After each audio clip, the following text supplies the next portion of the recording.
They say Christmas is for second chances. April Marlowe stopped believing that 3 eviction notices ago. She drags a pink suitcase with a broken wheel through knee-high snow, her 7-year-old daughter's mittened hand gripping hers like a lifeline. The train station is freezing. The announcement just confirmed what she already feared. All trains canceled, indefinitely. Lila shivers despite the extra sweater. April cannot cry. Not here. Not in front of her child. Their entire lives are stuffed in that suitcase. No hotel money, no family nearby, no plan. Then she hears it. A voice behind her, calm, male, controlled. "Are you all right?" She turns, and her heart stops. Brendan Anderson. The billionaire whose penthouse she's cleaned for 2 years. The man who shouldn't be freezing in a public train station. Lila's small voice cuts through the cold. "Mom, that's your boss. Welcome to Life in Stories, where every tale finds its heart. Whether you're curled up in bed, commuting through city lights, or escaping into a quiet moment, we're glad you're here. Drop a comment telling us where you're watching from. Now, settle in. Your story begins now. The snow isn't falling anymore. It's attacking." April Marlowe drags the pink suitcase through the train station entrance, its broken wheel scraping against the tile like a wounded animal. Each step feels heavier than the last. Her daughter's mittened hand squeezes hers, tight, trusting, terrified. "Mommy, it's so cold." "I know, baby. Just a little longer." But April doesn't know how much longer. She doesn't know anything anymore except that the world keeps taking, and she keeps losing. The station is nearly empty. A few scattered travelers huddle on benches, staring at phones, avoiding eye contact. The fluorescent lights buzz overhead like dying insects. Outside, the blizzard erases everything. Buildings, cars, hope. April finds a bench near the departure board and sets down the suitcase. Lila climbs up beside her, pulling her thin coat tighter. She's wearing 2 sweaters underneath. It's not enough. Nothing is ever enough. April slips her hand into her pocket, counts the bills without looking. $43. That's what remains of her dignity. $43, a broken suitcase, and a 7-year-old who still believes Christmas means something. The announcement crackles overhead, distorted and mechanical. "Attention passengers. Due to severe weather conditions, all train services are suspended until further notice. Please seek appropriate shelter.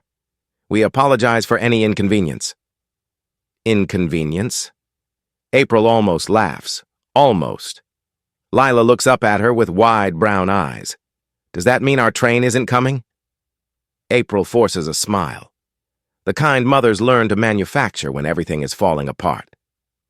"It just means we wait a little longer, sweetheart." But there is no train coming. There is no backup plan. There is no family to call, no friend with a spare room, no miracle waiting in the wings. There is only this: a freezing station, a shivering child, and $43 standing between them and the street. April's chest tightens. She thinks about David, her ex-husband, the man who promised forever and delivered abandonment. He vanished 8 months ago with their savings account, their car, and whatever faith April had left in people. She thinks about the apartment they lost, the landlord's cold eyes, the eviction notice taped to the door like a death sentence. She thinks about the mansion job, polishing Brendan Anderson's marble floors every Friday for 2 years, the paycheck that was supposed to arrive last week, the paycheck that never came. She thinks about the promise she made Lila 3 days ago. "This Christmas will be special, baby, I promise." Lies. All of it. Beautiful, desperate lies. The lights flicker. Lila gasps and grabs April's arm. "It's okay," April whispers. "Just the storm." But her voice shakes. Her hands shake. Everything shakes. Then she hears it. A voice behind her. Low, calm, controlled. "Are you all right?" April turns and then the air leaves her lungs. Standing 3 feet away is Brendan Anderson, the billionaire, the hotel mogul, the man whose penthouse she has cleaned every Friday for 2 years, the man whose schedule she memorized, whose laundry she folded, whose life she organized from the shadows. He's wearing a charcoal coat that probably costs more than her rent. His dark hair is dusted with snowflakes. His jaw is sharp, his eyes sharper. He is the last person she expects to see in a public train station during a blizzard. Lila's small voice cuts through the silence. "Mom, that's your boss." April's cheeks burn. Brendan's gaze shifts to Lila, then back to April. Something flickers in his expression. Recognition, curiosity, concern. "Former boss," he says quietly. "You stopped coming after everything. After everything. After David disappeared. After the apartment. After April took double shifts at a diner just to keep Lila fed. After she assumed Brendan Anderson forgot she existed." She forces a smile. Bright. Fake. Practiced. "We're fine, Mr. Anderson, just waiting out the storm." But she's not fine, and he can see it. She knows he can see it. The lights flicker again, then die completely. Darkness swallows the station. Lila screams. April pulls her close, heart pounding. Emergency lights kick on, casting everything in dim red shadows. Other passengers murmur nervously. Someone's phone flashlight cuts through the gloom. Lila is crying now, face buried in April's chest. "Shh, baby. It's okay, I'm here." But April is shaking too, cold. Fear, exhaustion, all of it crashing together. Then she feels something warm settle over Lila's shoulders. Brendan's coat. He draped it over her daughter without a word, without permission, without hesitation. Lila blinks up at him, tears still wet on her cheeks. "It's so warm," she whispers. April's throat tightens. "You didn't have to. Where are you staying tonight?" The question lands like a punch. April swallows. Hard. "We haven't figured that out yet." Brendan studies her for a long moment. No judgment, no pity, just quiet assessment. "My family's estate is 20 minutes from here. There's heat, food, space." He pauses.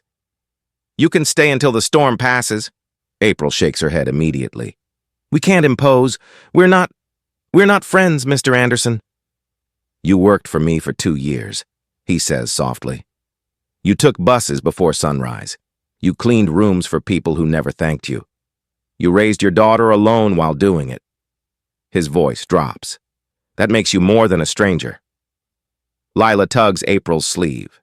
"Can we go, Mommy? Please? I'm so cold."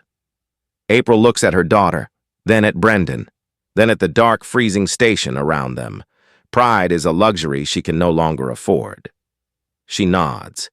Brendan doesn't smile, but something in his expression eases. He picks up the pink suitcase himself and gestures toward the exit. They step out into the whiteout together. A black SUV waits at the curb, headlights cutting through the snow. April climbs inside, Lila pressed against her, and as the vehicle pulls away from the station, she wonders if she just made the biggest mistake of her life, or the best decision she's ever made. The Anderson estate emerges from the blizzard like something from a fever dream. Golden lights glow through the whiteout. Evergreen trees wrapped in silver ribbons line the circular driveway. The mansion itself stretches impossibly wide, its stone facade softened by wreaths and garlands and windows that flicker with firelight. April presses her face closer to the SUV window, breath fogging the glass. This isn't real. This can't be real. Lila gasps beside her. "Mommy, it's like a movie house." April squeezes her daughter's hand but says nothing. Because what can she say? That they don't belong here? That this warmth is borrowed? That tomorrow they'll be back in the cold and this will feel like a cruel dream? The SUV stops. Brendan exits first, then opens April's door himself. She hesitates. It's freezing. he says simply. Come inside. She climbs out, pulling Lila with her. The cold bites immediately, sharp and merciless. But the front doors are already opening, spilling warmth and light onto the snow-dusted steps. A woman appears in the doorway. Catherine Anderson. April recognizes her from photographs in Brendan's penthouse. Elegant, silver-haired, impeccably dressed even at this hour.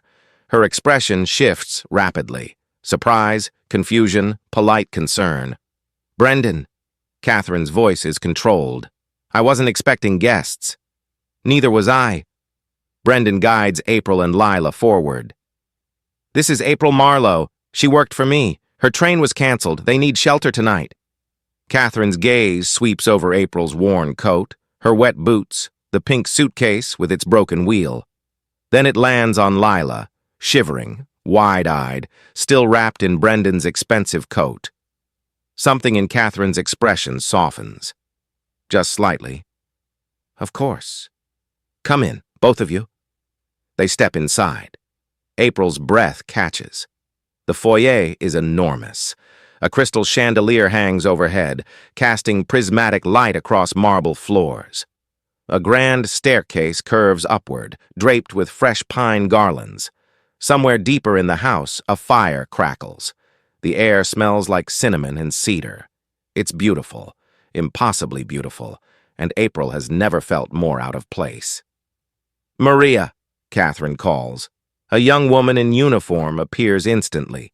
Please prepare the guest suite in the east wing. Fresh towels, extra blankets. Yes, Mrs. Anderson. Footsteps echo from the adjacent hallway. Heavy. Deliberate. Johan Anderson enters the foyer. He's younger than Brendan by a few years, but his face carries the same sharp angles, the same intense gaze. Unlike Brendan's quiet composure, Johan radiates something colder, harder. His eyes find April immediately. Who is this? A guest, Brendan says flatly.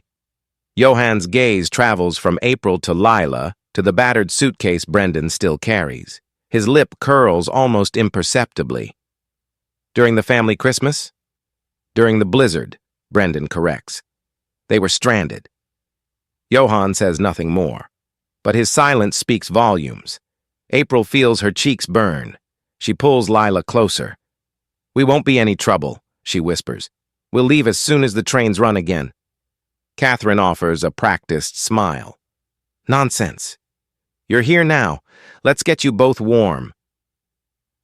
But Johan watches them climb the staircase with narrowed eyes.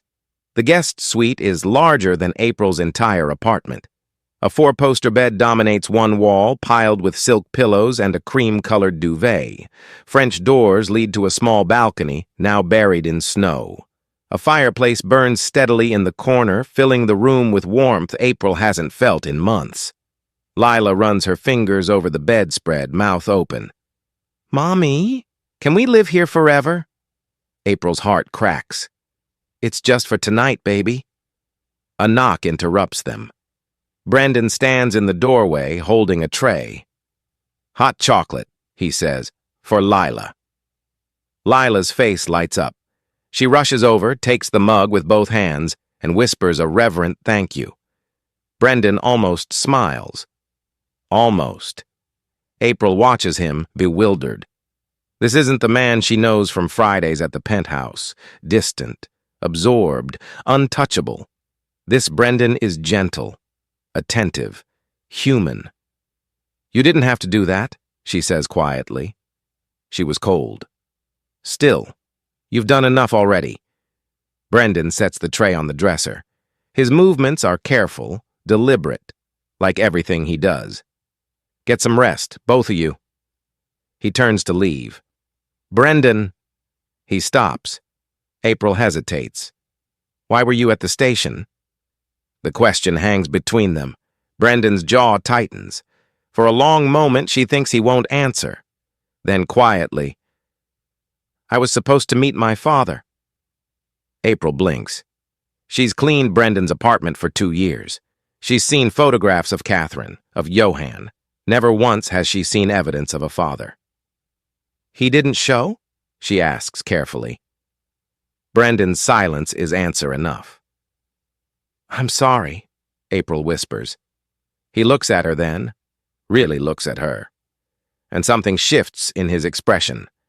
A crack in the armor, a glimpse of something raw underneath.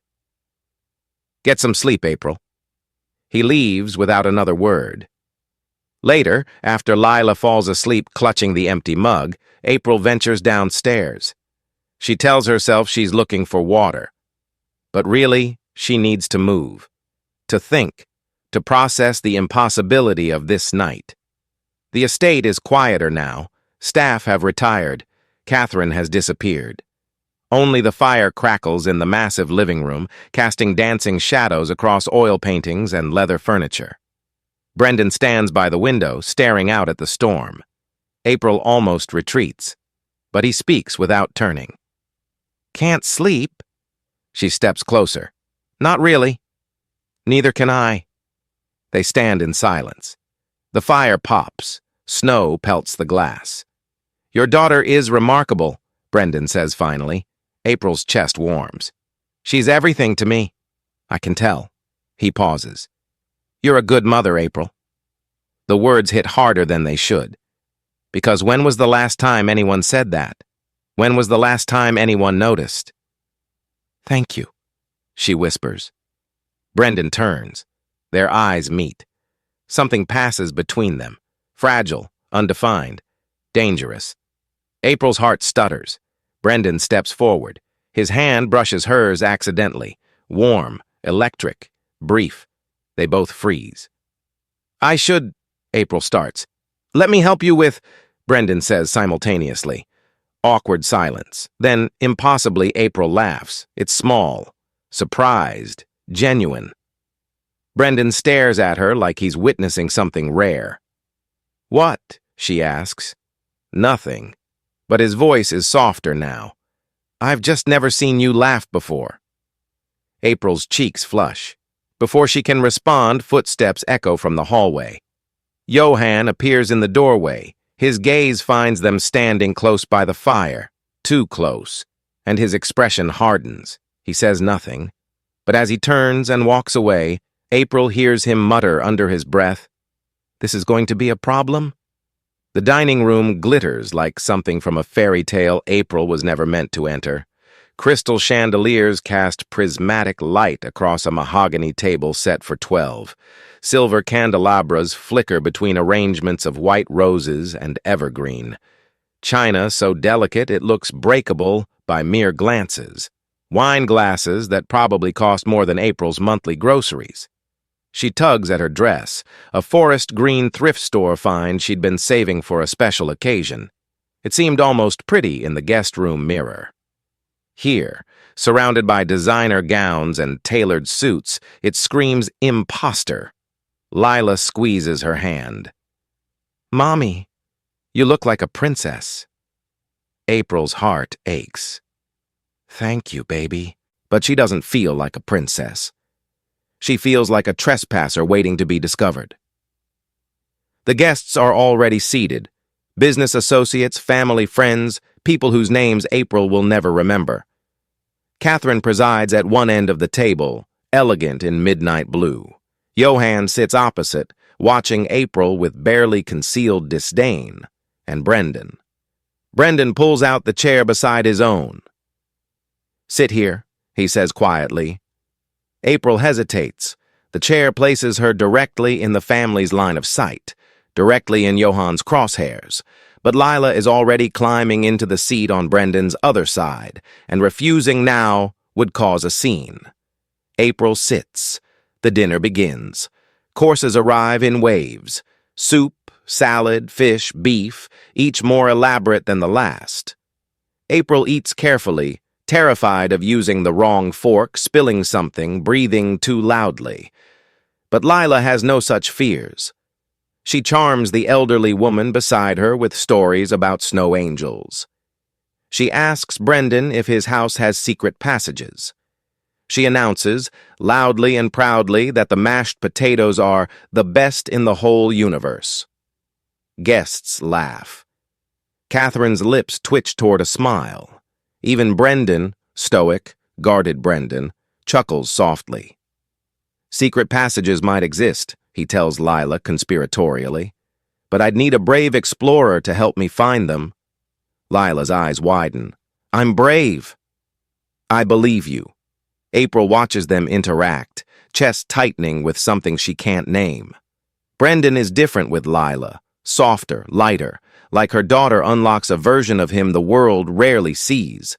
He catches April staring. Their eyes meet. Something warm passes between them, fragile, tentative, real. April looks away first, cheeks burning. Johan notices. He's been watching all evening, April realizes. Cataloging every glance, every near smile, every moment Brendan leans closer to her than necessary. His jaw tightens incrementally with each observation. He whispers something to Catherine. She frowns, shakes her head slightly. Johan's expression darkens. The main course is cleared. Dessert arrives. Chocolate souffle with raspberry coulis. Lila gasps with delight. Can I have seconds? She whispers to April.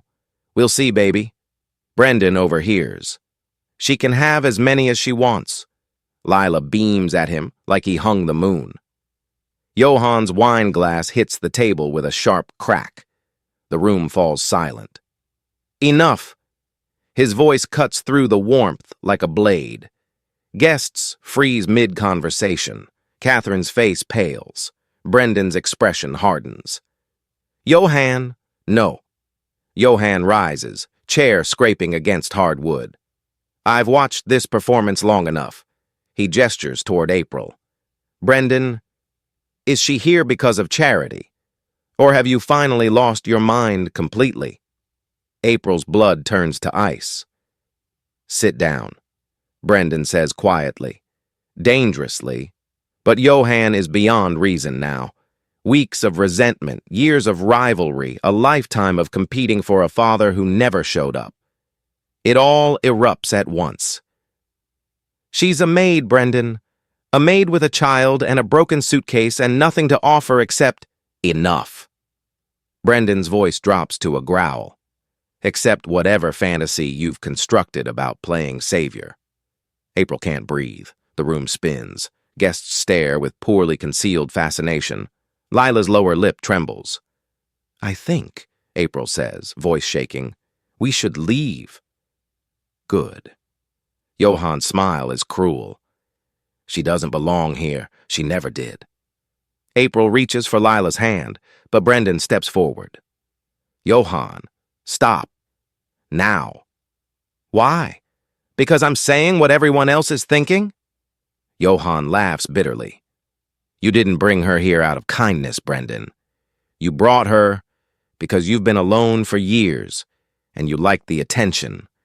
You liked playing hero for once, instead of being father's disappointment. The words land like grenades. Brendan flinches. Actually flinches. April watches his armor crack, watches pain flash across his features before he buries it again. But she's heard enough. Is that true? Her voice is barely a whisper. Brendan turns to her, eyes raw. April, did you bring us here out of pity? Because you felt sorry for the maid freezing in the station?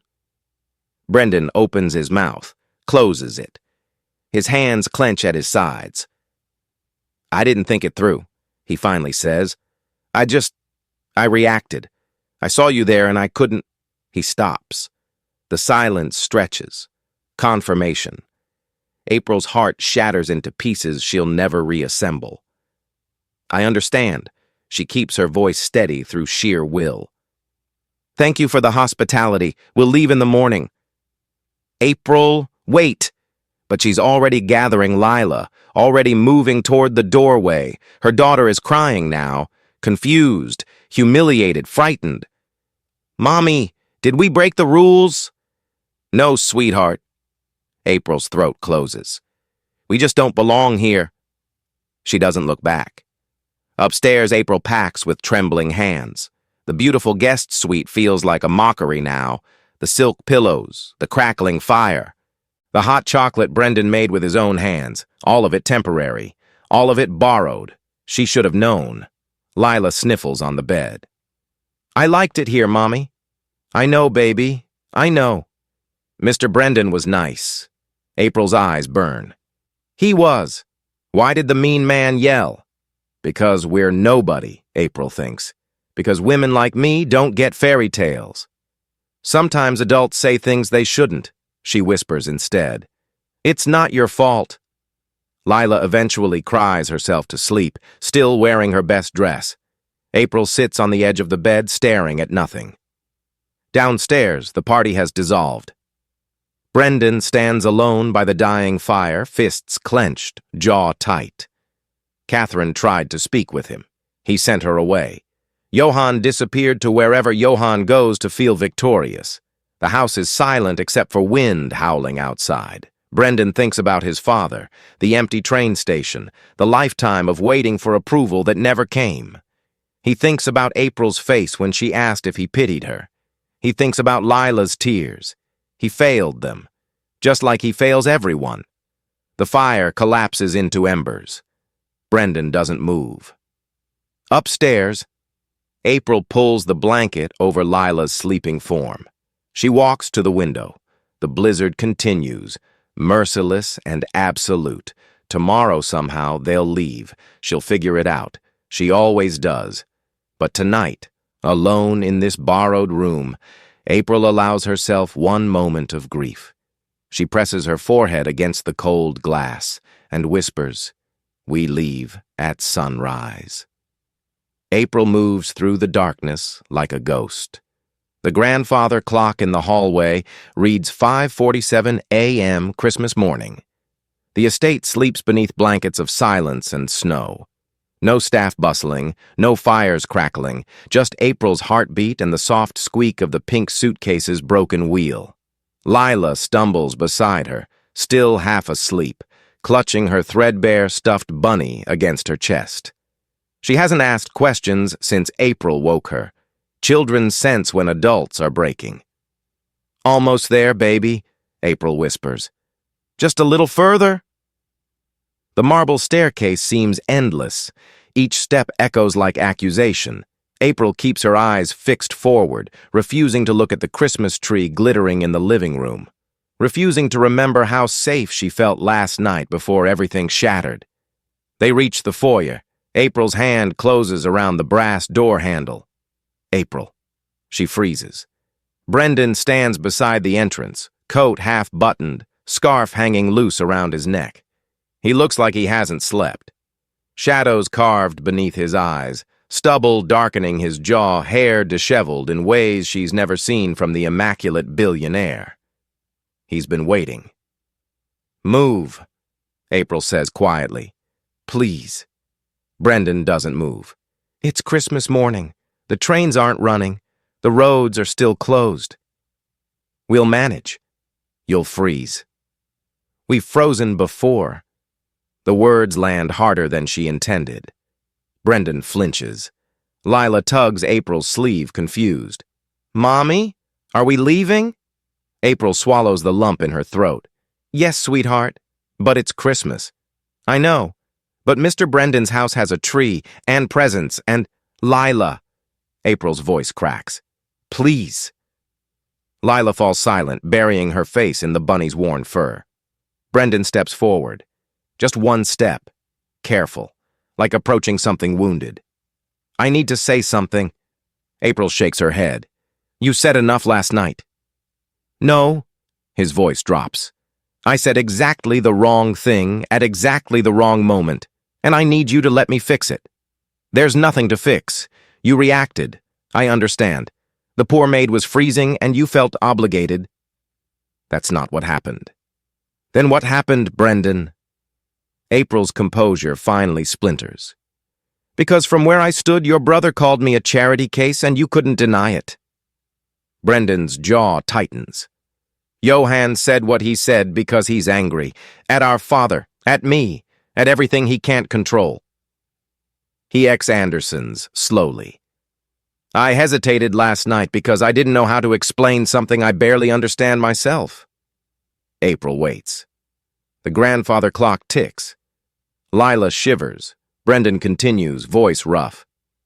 When I saw you in that station, exhausted, scared, still holding your daughter's hand like nothing else mattered, I didn't think about obligation. I didn't calculate charity, I just... He pauses, searching for words that don't come easily. I couldn't leave you there. The idea of walking away felt physically impossible. April's breath catches. I'm not good at this, Brendan admits. Feelings, vulnerability, connection. My father taught me that emotions were weaknesses to be eliminated. My brother learned to weaponize them instead, and I just shut them down entirely. He takes another step closer. But something happened when you laughed by the fire last night. Something I haven't felt in years, maybe ever. His eyes meet hers. I don't pity you, April. I admire you. I'm terrified of you. And I desperately don't want you to walk out that door. Silence stretches between them. April's walls tremble. Then Lila's small voice breaks through. Mr. Anderson? Brendan looks down. Lila peers up at him with red-rimmed eyes and absolute sincerity. Can we stay for Christmas? Please. Something in Brendan's expression transforms completely. The guardedness dissolves. The tension melts. He crouches slowly, bringing himself to Lila's eye level. I would like that very much, he says softly. If your mom says yes. Lila turns to April with hope blazing across her small face. Mommy? Can we? April's chest constricts. Every instinct screams to protect herself, to run, to remember that people like her don't get happy endings in mansions with billionaires who say beautiful things. But another voice whispers louder. What if, just this once, she's wrong? What if Christmas miracles are real? What if this terrified, broken, hopeful man standing before her is exactly what she's been waiting for? Brendan rises slowly. He extends his hand, not commanding, not assuming, not demanding, just offering warmth, safety, possibility. April stares at his palm. Then, with trembling fingers, she takes it. We'll stay, she whispers, but only if it's all of us, together. No more hiding in guest suites while your family decides if we're worthy. Brendan's grip tightens around her fingers. Together, he agrees. I promise. The morning transforms. Catherine appears in the living room, robe wrapped tight, surprise flickering to relief when she sees them by the tree, instead of vanishing into the snow. You stayed, she breathes. They stayed. Brendan confirms. There's something new in his voice, something protective. Johann emerges minutes later, expecting triumph. Instead, he finds Lila cross-legged beneath the Christmas tree, examining wrapped presents with scholarly intensity. His mouth opens, closes, opens again. Brendan meets his gaze steadily. She's staying. They both are. And you will treat them with respect, or you'll answer to me. Johann looks between Brendan and April. Something shifts in his expression. Not warmth, exactly, but perhaps the first crack in his resentment. He says nothing, simply turns and retreats to the kitchen. Victory. Small but significant. The next hour unfolds like magic. Lila opens presents, gifts Catherine hastily wrapped from the estate's emergency stash. A cashmere sweater sized for a child, a porcelain snow globe, a picture book about a princess who saves herself. Lila shrieks with joy at each one. April watches, tears streaming freely now. Happy tears, overwhelmed tears, tears she hasn't allowed herself in months. Brendan appears beside her in the doorway, offering a steaming mug. Hot chocolate, he says. For you this time. She accepts it with shaking hands. Thank you. For everything. Thank you for staying. They stand together, shoulders almost touching, watching Lila spin the snow globe and gasp at the glitter swirling inside. She's extraordinary, Brendan murmurs. She's my whole world. Brendan turns to look at April instead of the tree. His gaze holds something new. Wonder, maybe. Hope, definitely. "I'd like to be part of that world," he says quietly. "If you'll let me?" April's heart expands beyond its broken boundaries. She doesn't answer with words. She simply leans into him, just slightly, just enough. And Brendan's arm wraps around her shoulders like it belongs there. Outside, the snow continues falling. Inside, a family begins. Soft, fragile, hopeful. Finally, impossibly home. Thank you for sharing this journey with us. If this story touched your heart, subscribe and ring that bell so you never miss a new tale. Share with someone who needs a little magic today. Until next time, keep believing in stories. Keep believing in love. Goodbye for now.